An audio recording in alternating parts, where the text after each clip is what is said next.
Imagine you're a US citizen. How can I best organize my finances to pay off debt? Here are 10 tips. Create a comprehensive budget. List all income and expenses to see where you can allocate more money toward debt repayment. Prioritize high-interest debts. First, pay off high-interest debts like credit cards before tackling lower-interest ones to save on interest costs. Consider the snowball or avalanche method.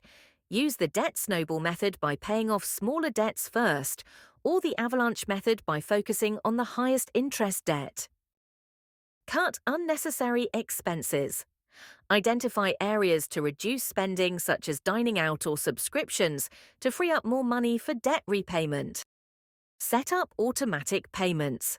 Schedule automatic payments to avoid late fees and ensure you're consistently chipping away at your debt.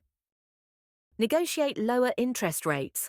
Contact creditors to see if they'll reduce your interest rate, which can lower monthly payments and total debt. Consolidate debts if possible.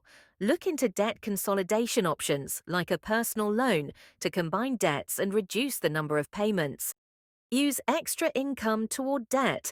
Apply bonuses, tax refunds, or any additional income directly to your debt to speed up repayment. Track progress regularly. Monitor your debt repayment journey monthly to stay motivated and adjust your strategy as needed. Avoid new debt. Hold off on taking new loans or credit until your existing debts are paid, helping prevent further financial strain.